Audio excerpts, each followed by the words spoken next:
ಬೆಳಗಾವಿಯ 4,500 ಕೋಟಿ ವಂಚನೆ ಪ್ರಕರಣದ ತನಿಖೆ ಚುರುಕುಗೊಳಿಸಿದೆ ಸಿಐಡಿ. ಇವತ್ತು ನ್ಯಾಯಾಲಯಕ್ಕೆ ಶಿವಾನಂದ ನೀಲಣ್ಣವರ್ ಹಾಜರುಪಡಿಸುತ್ತಾರೆ. ಕಸ್ಟಡಿಗೆ ಪಡೆದು ಶಿವಾನಂದನ್ನ ಬೆಂಗಳೂರಿಗೆ ಕರ್ಕೊಂಡು ಬರುತ್ತೆ ಸಿಐಡಿ ತಂಡ. ನೀಲಣ್ಣನವರನ್ನ ತೀವ್ರ ವಿಚಾರಣೆ ನಡೆಸಿ ಮಾಹಿತಿ ಕಲೆ ಹಾಕ್ತಾರೆ ಅಧಿಕಾರಿಗಳು.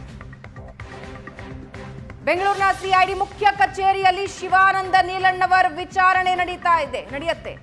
2 ದಿನಗಳಿಂದ ಮಾಳಮಾರುತಿ ಪೊಲೀಸರ ವಶದಲ್ಲಿ ನೀಲಣ್ಣವರಿದ್ದಾರೆ. ಕಸ್ಟಡಿಗೆ ಪಡೆದು ಬೆಂಗಳೂರಿಗೆ ಕರ್ಕೊಂಡು ಬರ್ತಾರೆ, ಹೆಚ್ಚಿನ ವಿಚಾರಣೆ ನಡೆಸ್ತಾರೆ. ಸಿಐಡಿ ಅಧಿಕಾರಿಗಳ ಬಹುತೇಕ ಪ್ರಶ್ನೆಗಳಿಗೆ ಓಂ ನಮಃ ಶಿವಾಯ ಅಂತಲೇ ಉತ್ತರ ಕೊಟ್ಟಿದ್ದಾರೆ ಶಿವಾನಂದ ನೀಲಣ್ಣವರ್. ಬೆಂಗಳೂರಿಗೆ ಕರೆದೊಯ್ದು ಹೂಡಿಕೆಯ ಹಣದ ಬಗ್ಗೆ ಮಾಹಿತಿಯನ್ನ ಕಲೆ ಹಾಕ್ತಾರೆ ಸಿಐಡಿ ತಂಡ.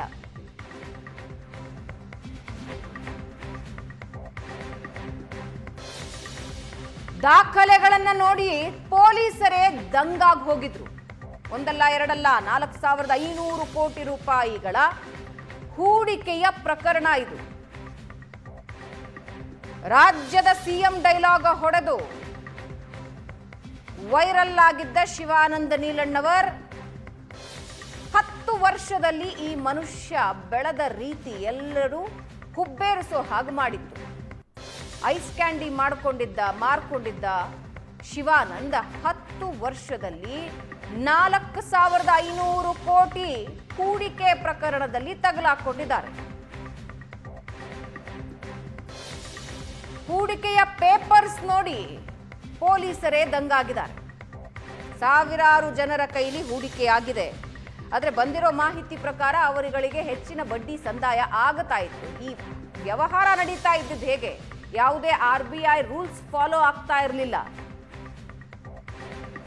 ಇತ್ತೀಚೆಗೆ ಕಾರ್ಯಕ್ರಮಗಳನ್ನ ನಡೆಸೋದಕ್ಕೆ ಶುರುವಾಗಿದ್ರು. 2-3 ತಿಂಗಳಿಂದ ಪ್ರೋ ಆಕ್ಟಿವ್ ಆಗಿದ್ದ ಶಿವಾನಂದ ನೀಲಣ್ಣವರ್ ಡೈಲಾಗ್ ಮೇಲೆ ಡೈಲಾಗ್ ಹೊಡೆದು ಪೊಲೀಸರ ಮತ್ತು ವ್ಯವಸ್ಥೆಯ ಗಮನ ಸೆಳೆದಿದ್ರು.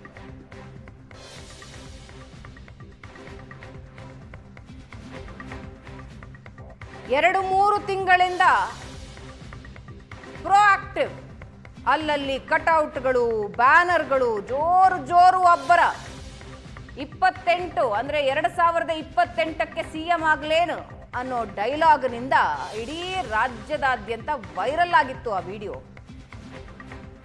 ಇದು ಕಥೆ ಏನು ಅಂತ ಚೆಕ್ ಮಾಡಿದಾಗ 4,500 ಕೋಟಿ ಹೂಡಿಕೆಯ ವ್ಯವಹಾರದ ಕಥೆ ಇದು.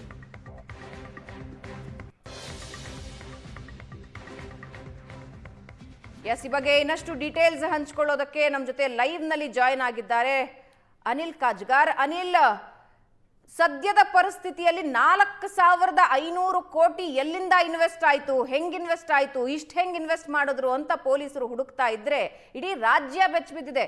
10 ವರ್ಷದಲ್ಲಿ ಒಬ್ಬ ಮನುಷ್ಯ ಹಿಂಗೂ ಬೆಳಿಬಹುದಾ ಅಂತ. 10 ವರ್ಷದ ಹಿಂದೆ ಐಸ್ ಕ್ರೀಮ್ ಮಾರ್ತಾ ಇದ್ದ ವ್ಯಕ್ತಿ ಇವತ್ತು 4,500 ಕೋಟಿ ಜನರ ಹತ್ರ ಹೂಡಿಕೆ ಮಾಡಿಸಿದ್ದಾನೆ ಅಂದ್ರೆ ಎಲ್ಲಿಂದ ಬಂತು, ಹೇಗೆ ಬಂತು ಅನ್ನೋದು ಆಶ್ಚರ್ಯ. ಒಂದು ಲೆಕ್ಕದಲ್ಲಿ ಕಾಲ್ ಮೇಲೆ ಚಪಡಿ ಕಲ್ಲು ಎಳ್ಕೊಂಡಂಗ ಆಯ್ತು ಈ ವ್ಯಕ್ತಿ ಕಥೆ.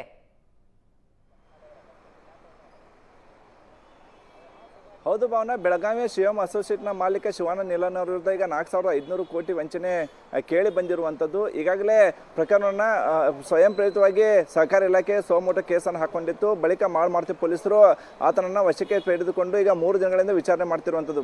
4,000 ಬಹುಕೋಟಿ ಹಗರಣ ಇದಾಗಿರುವ ಹಿನ್ನೆಲೆಯಲ್ಲಿ ಸರ್ಕಾರ ಈ ಪ್ರಕರಣವನ್ನು CIDಗೆ ವಹಿಸಿರುವಂಥದ್ದು. ನಿನ್ನೆ ಕೂಡ CID DIG ಭೀಮಾಶಂಕರ್ ಗುಳೆ ಕೂಡ ಬೆಳಗಾವಿಗೆ ಬಂದಿರುವಂಥದ್ದು. ಬಂದ ಬಳಿಕ ಏನು ಜಿಲ್ಲಾಧಿಕಾರಿಗಳು ಸರ್ಕಾರಕ್ಕೆ ಕೊಡಬೇಕಂತ ವರದಿಯನ್ನು ಪಡೆದು ಅದರ ಬಗ್ಗೆ ಮಾಹಿತಿಯನ್ನು ಕಲೆ ಹಾಕಿದ್ರು. ಬಳಿಕ ಬೆಳಗಾವಿ ನಗರ ಪೊಲೀಸ್ ಆಯುಕ್ತರ ಕಚೇರಿ ಹೋಗಿ ಅಲ್ಲಿ ಬೆಳಗಾವಿ ನಗರ ಪೊಲೀಸರು ಹಾಗೂ CID ಅಧಿಕಾರಿಗಳು 2 ಗಂಟೆಗಳ ಕಾಲ ಸುದೀರ್ಘ ಸಭೆಯನ್ನು ಮಾಡಿದ್ರು. ಇಷ್ಟು ದಿನಗಳ ಕಾಲ ನಡೆಸಿದ ತನಿಖೆಯ ಮಾಹಿತಿಯನ್ನು ಭೀಮಾಶಂಕರ್ ಗುಳೇದವರು ಪಡೆದಿರುವಂಥದ್ದು. ಈಗ ಪೊಲೀಸ್ ಕಸ್ಟಡಿಯಲ್ಲಿ ಇರತಕ್ಕಂತಹ ಶಿವಾನಂದ ನೀಲಣ್ಣ ಅವರನ್ನು ಇವತ್ತು ನ್ಯಾಯಾಲಯಕ್ಕೆ CID ಅಧಿಕಾರಿಗಳು ಹಾಜರುಪಡಿಸ್ತಾರೆ. ಹಾಜರುಪಡಿಸಿದ ಬಳಿಕ ಮತ್ತೆ ತಮ್ಮ ಕಸ್ಟಡಿಗೆ ಪಡೆದುಕೊಂಡು ಬೆಂಗಳೂರಿಗೆ ಕರೆದೊಯ್ಯಲಿದ್ದಾರೆ. ಅಂದರೆ ಈ ನಿನ್ನೆ ಕೂಡ ಸಂಜೆ ಮಾಳಮಾರುತಿ ಠಾಣೆಗೆ CID DIG ಭೀಮಾ ಭೀಮಾಶಂಕರ್ ಕೂಡ ಭೇಟಿಯನ್ನು ನೀಡಿದ್ರು. ಭೇಟಿ ಕೊಟ್ಟಂಥ ಸಮಯದಲ್ಲಿ ಎಲ್ಲಿಂದ ಹೂಡಿಕೆ ಮಾಡ್ಕೊಂಡು ಎಷ್ಟು ಹೂಡಿಕೆ ಮಾಡ್ಕೊಂಡು ಅಂತ ಕೇಳಿದಾಗಲೂ ಕೂಡ ಆತ ಹೇಳ್ತಿರೋದು ಒಂದೇ, ಓಂ ನಮಃ ಶಿವಾಯ ಅನ್ನೋ ಉತ್ತರ ಬಿಟ್ಟರೆ ಮತ್ತೇನು ಹೇಳ್ತಲ್ಲ. ಈ ಕಾರಣಕ್ಕೆ ಬೆಳಗಾವಿಯಲ್ಲಿ ಆತನ ವಿಚಾರಣೆ ಅಷ್ಟು ಸರಿಯಾಗಿ ಆಗ್ತಿಲ್ಲ ಅನ್ನೋ ಕಾರಣಕ್ಕೆ ಈಗ ಬೆಂಗಳೂರಿಗೆ ಹೋಗೋಕ್ಕೆ ಎಲ್ಲ ನಿರ್ಧಾರವನ್ನು ಈಗ CID ಅಧಿಕಾರಿಗಳು ಮಾಡಿರುವಂಥದ್ದು. ಕೇವಲ 10 ವರ್ಷಗಳ ಹಿಂದೆ ಜಸ್ಟ್ PUC ಓದಿರ್ತಕ್ಕಂಥ ಶಿವಾನಂದ ಏನಿದ್ದಾನೆ, ಆತ ಐಸ್ ಕ್ಯಾಂಡಿಯನ್ನು ಮಾಡ್ತಾ ಇದ್ದ. ಆಟೋದಲ್ಲಿ ಇಟ್ಕೊಂಡು ಬೆಳಗಾವಿ ಮಹಾನಗರದಾದ್ಯಂತ ಗಲ್ಲಿಗಳಿಗೆ ಹೋಗಿ ಐಸ್ ಕ್ಯಾಂಡಿಯನ್ನು ಮಾಡ್ತಿದ್ದ. ಅದರಿಂದ ಬಂದಂಥ ಹಣದಲ್ಲಿ ಸ್ವಲ್ಪ ಹಣವನ್ನು ಶೇರ್ ಮಾರ್ಕೆಟ್ನಲ್ಲಿ ಹೂಡಿಕೆಯನ್ನು ಮಾಡಿದ. ಬಳಿಕ ಅದರಲ್ಲಿ ನಷ್ಟ ಆದರೂ ಕೂಡ ಷೇರು ಮಾರುಕಟ್ಟೆಯ ಏನು ಯಾವ ರೀತಿ ವರ್ಕ್ ಆಗುತ್ತೆ ಅನ್ನೋದರ ಮಾಹಿತಿಯನ್ನು ಕಲೆ ಹಾಕೊಂಡು ತಾನೇ ಒಂದು ಆ್ಯಪನ್ನು ಡೆವಲಪ್ ಮಾಡಿ ಮಾಜಿ ಸೈನಿಕರು ಹಾಗೂ ಸೈನಿಕರನ್ನ ಟಾರ್ಗೆಟ್ ಮಾಡಿ, ಅಂದರೆ ಬೆಳಗಾವಿ ಅಷ್ಟೇ ಅಲ್ಲ ಕರ್ನಾಟಕದಾದ್ಯಂತ ಅದ್ರ ಜೊತೆಗೇ ಗೋವಾ, ಮಹಾರಾಷ್ಟ್ರ ಹೀಗೆ ಬೇರೆ ಬೇರೆ ರಾಜ್ಯಗಳಲ್ಲಿರ್ತಕ್ಕಂಥ ಮಾಜಿ ಸೈನಿಕರು ರಿಟೈರ್ಡ್ ಆಗಿ ಬಂದಂಥ ಸಮಯದಲ್ಲಿ 50 ಲಕ್ಷಕ್ಕೂ ಅಧಿಕ ಹಣ ಮಾಜಿ ಸೈನಿಕರಿಗೆ ಬರುತ್ತೆ.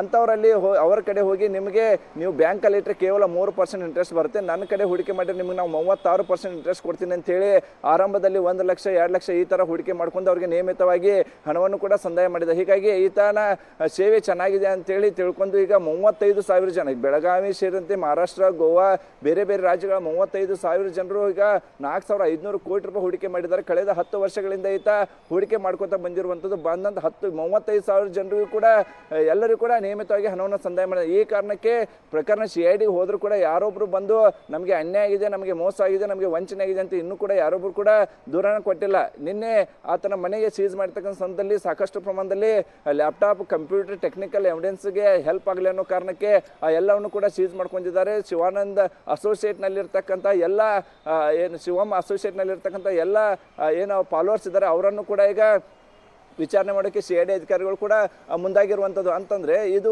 ಕೇವಲ 550-60 ಕೋಟಿ ವ್ಯವಹಾರ ಅಲ್ಲ, 4,500 ಕೋಟಿ ವ್ಯವಹಾರ ಆಗಿರೋ ಹಿನ್ನೆಲೆಯಲ್ಲಿ ಈತ ಹೂಡಿಕೆ ಕೇವಲ ಹೂಡಿಕೆ ಮಾಡ್ಕೊಂಡು ಜನರಿಗೆ ಅಷ್ಟೇ ಕೊಡ್ತಾ ಇದ್ದಾನೋ ಅಥವಾ ಈತ ಬಂದಂಥ ಲಾಭದಲ್ಲಿ ಮತ್ತೆ ಬೇರೆ ಬೇರೆ ಕಡೆ ಬೇನಾಮಿ ಆಸ್ತಿ ಖರೀದಿ ಮಾಡಿದಾನೋ ಅನ್ನೋದ್ರ ಬಗ್ಗೆ ಕೂಡ ಈಗ ಅಧಿಕಾರಿಗಳು ತಲಾಶೆಯನ್ನು ನಡೆಸಲಿದ್ದಾರೆ. ಅದ್ರ ಜೊತೆಗೇ ಸಾಕಷ್ಟು ಪ್ರಮಾಣದಲ್ಲಿ ರಿಯಲ್ ಎಸ್ಟೇಟ್ ಆಗಿರ್ಬೋದು, ಷೇರು ಮಾರುಕಟ್ಟೆ ಆಗಿರ್ಬೋದು, ಹೋಟೆಲ್ ಉದ್ಯಮಗಳಲ್ಲೂ ಕೂಡ ಈತ ತೊಡಗಿಸಿದ್ದಾನೆ. ಅದ್ರ ಜೊತೆ ವಿದೇಶಗಳಲ್ಲೂ ಕೂಡ ಸಾಕಷ್ಟು ಪ್ರಮಾಣದಲ್ಲಿ ಹಣವನ್ನು ಬ್ಯಾಂಕ್ಗಳಲ್ಲಿ ಇಟ್ಟಿದ್ದಾನೆ ಅನ್ನುವಂಥ ಮಾಹಿತಿ ಕೂಡ ಈಗ ಪ್ರಾಥಮಿಕವಾಗಿ ತಿಳಿದು ಬಂದಿರುವಂಥದ್ದು. ಹೀಗಾಗಿ ಇವತ್ತು ಮಧ್ಯಾಹ್ನದ ವೇಳೆಗೆ CID ಅಧಿಕಾರಿಗಳು ಆತನನ್ನು ಬೆಳಗಾವಿ ನ್ಯಾಯಾಲಯಕ್ಕೆ ಹಾಜರುಪಡಿಸಿ ಬಳಿಕ ಬೆಂಗಳೂರಿಗೆ ಕರೆದು 14 ದಿನಗಳ ಕಾಲ ಪೊಲೀಸ್ ಕಸ್ಟಡಿಗೆ ಕೇಳೋಕೆ ಈಗ CID ಅಧಿಕಾರಿಗಳು ನಿರ್ಧಾರವನ್ನು ಮಾಡಿರುವಂಥದ್ದು. ಬೆಂಗಳೂರಿಗೆ ಹೋದ ಬಳಿಕ ಈತ ನಿಜವಾಗ್ಲೂ ಪ್ರಕರಣ ಏನಿದೆ, ಹಗರಣ ಏನಿದೆ ಅದರ ಬಗ್ಗೆ ಬಾಯಿ ಬಿಡ್ತಾನೆ, ಮತ್ತೆ ಓಂ ನಮಃ ಶಿವಾಯ ಅಂತ ಅನ್ನೋದು ಕೂಡ ಈಗ ಕುತೂಹಲಕ್ಕೆ ಕಾರಣವಾಗಿರುವಂಥದ್ದು. ಸಾಕಷ್ಟು ಈಗಾಗಲೇ ಟೆಕ್ನಿಕಲ್ ಎವಿಡೆನ್ಸ್ನಲ್ಲಿ ಅಂದರೆ ಎಷ್ಟು ಜನ ಹೂಡಿಕೆ ಮಾಡಿದ್ದಾರೆ ಅಂತೇಳಿ ಅಕ್ಯುಮೆನ್ ಆ್ಯಪ್ ಮೂಲಕ ಹೂಡಿಕೆಯನ್ನು ಮಾಡಿದ್ರು. ಆ ಹೂಡಿಕೆದಾರರಿಗೆ ಸಂಪರ್ಕ ಮಾಡೋ ಕೆಲಸವನ್ನು ಕೂಡ CID ಅಧಿಕಾರಿಗಳು ಮಾಡ್ತಿದ್ದಾರೆ.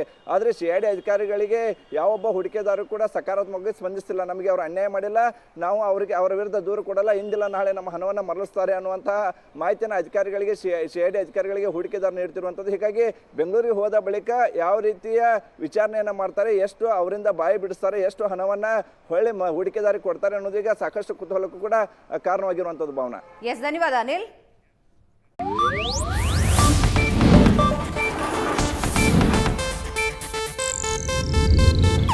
ಇದು ಏಷ್ಯಾನೆಟ್ ನ್ಯೂಸ್ ನೆಟ್ವರ್ಕ್ ಪ್ರಸ್ತುತಿ.